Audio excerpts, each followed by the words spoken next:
When an inner situation is not made conscious, it appears outside as fate. C.G.Jung. I don't want to lie.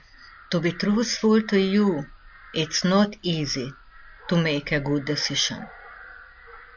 As Jung says, your visions will become clear only when you can look into your own heart. Who looks outside dreams. Who looks inside awakes. The longer you are looking outside dreaming, the more difficult to take back the lead from your ego. The material vision's outside world is the ego's playground. Stepping on stage, the reflectors blind you. The mask and fancy dress becomes so lifelike that soon you forget your true inner self. Watching this stage, you get lost among lies, and your ego begins to use you. You become a helpless, senseless marionette puppet. Who is the actor himself, and who is the played role? Without looking inwards regularly, you lose the orientation points. Borders fade away easily. The outside world, false scene, mesmerizes you with continuous passions, perpetual dramatic conflicts. And yes, my dear, this influence works like a drug. Your ego demands bigger and bigger doses, else it's bored, and only your death might be the only satisfying outcome. Is there bigger drama than suicide? The ego's evil's main aim is to decay and to destroy. Nothing might be too expensive, for it has nothing to lose. The ego doesn't exist. An imagined entity who uses your own life energy.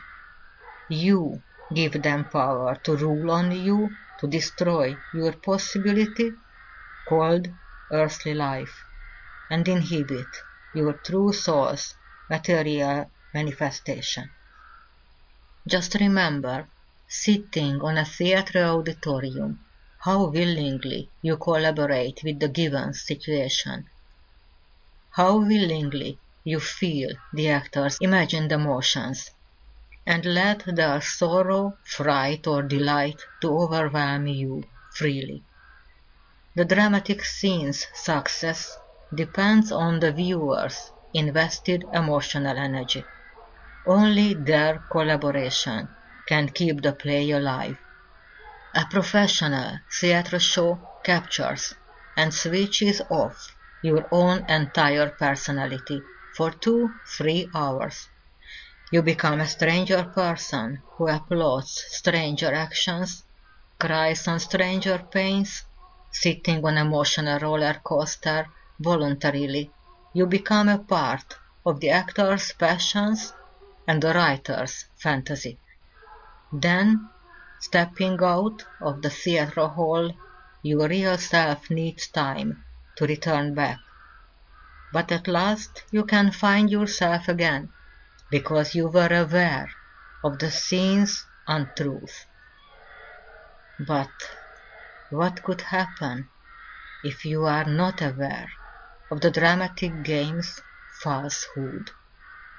Can you imagine a short-tempered theatre viewer who confuses realities, waits at the stage door after the show has ended, and takes revenge on the actor who played a negative role of the evening performance half an hour before?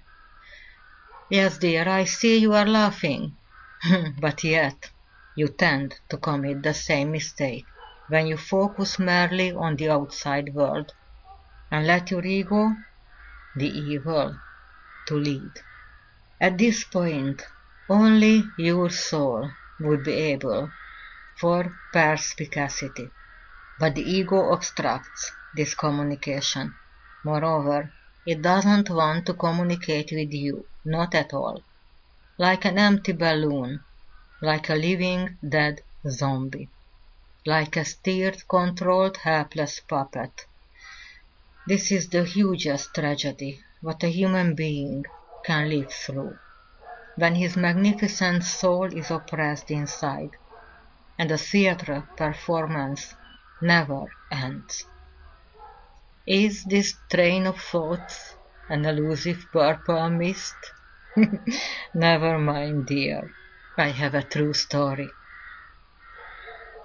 In his early childhood, the protagonist, let's call him John Doe, got hard lessons about the lacking maternal love. The rejection and the ignoring manifested themselves in physical distance keeping. Yes, a woman who gives birth doesn't become mother until her soul cannot make right decision. A woman who lets her ego to use her child for the sake of family dramas is not mother yet.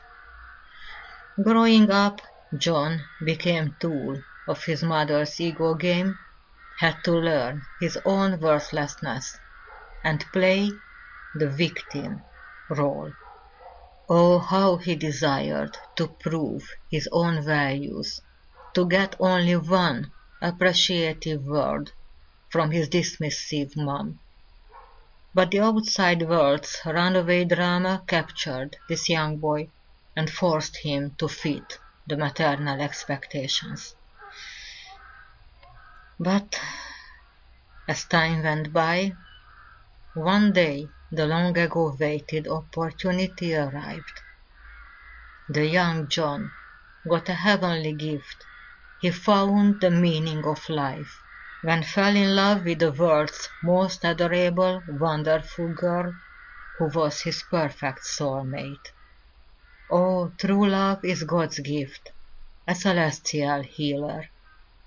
And this love brought those long since waited, appreciative, maternal words too. Though their hidden intention was terrifying. But the dreamer John's ego couldn't resist, and his oppressed soul had no right of veto. Now you may ask, what did his mom tell? You are too good for this girl, sounded her opinion, so you must leave her. The unexpected praise blinded John. His ego celebrated with loud victory dance, whilst his soul almost died, comprehending the huge, lifelong loss.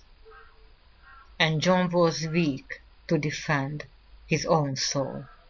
He sold his own happiness for sly, manipulative words, denied and pushed away his love, doomed himself for everlasting sorrow, and decided to remain dreamer actor of his hereditary family ego game, where the role called mother used the other role called son for the sake of devastation and destruction.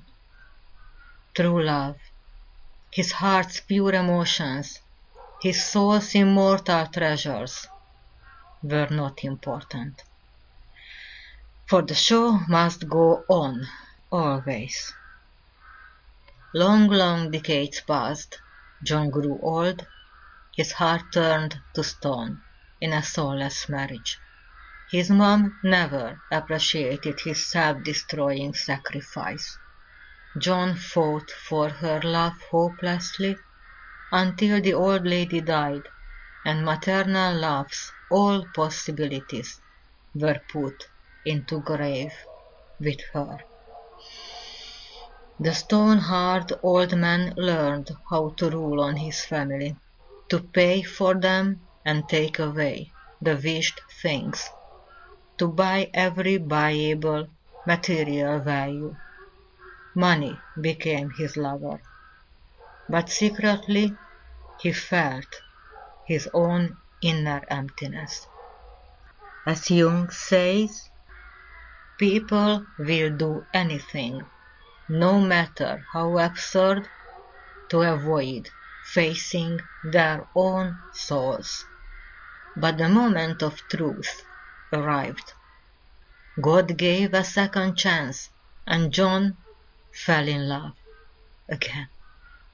An overwhelming, heavenly love swept through his soul and awoke his long ago sleeping emotions.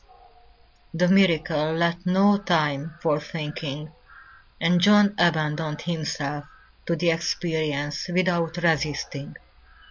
At first, the pure emotions' unstoppable flow overcame his well-working ego game. But later, the usual negative innervation picked up strength, and John discovered the old maternal rules again, and began to fight against his own happiness. His long ago starving soul was so hungry for love that John's ego had to apply serious deceptions and tricks against his own self. The greatest problem was his mom's physical lack. Someone was needed to utter those judgments that could force John to push away and leave his love. But the casting remained not imperfect. A volunteer checked in, a distant familiar who was cheated on and left by her husband not too long ago undertook the role. Yes, my dear, don't be surprised seeing that two dreamer egos cast the roles and use each other like heartless tools for the sake of the destroying game. That left, broken-hearted woman's ego created a new opportunity to repeat the painful yet raw drama, a new senseless possibility to unveil her husband's sins and take revenge for. Of course, her intention went astray. Problems must be faced, and only truth can bring real solution. But the ego is afraid of true solution, because it would finish the dramatic game. So this familiar woman played as if she would take revenge on her husband, and from that moment John received the old, well-known, imponderable mix of praise and disparagement, jealousy and insistence, suspiciousness and control, humiliating quarrel and smooth-tongued reproachment. All those feelings that were titled to the familiar woman's ex-husband, but were delivered to John. Whilst John, the victim, played as if he would have been scolded and terrorized by his long ago dead mom. And the egos became satisfied. Now you may ask, what happened to that wonderful heavenly gift, to God's second chance? What happened to love? Oh, my dear, the soul's eternal, immortal, true love never can be so interesting that a destroying, deadly ego game. Till today, John tries to keep the shy, secret connection to his love, whilst his ego plays the fatal game like a guffawing, crying circus clown. Will he wake up? Maybe. Maybe not. And only a new life can bring new possibility. As Jung says, somewhere right at the bottom of one's own being, one generally does know where one should go and what one should do. But there are times when the clown we call I behaves in such a distracting fashion that the inner voice cannot make its presence felt.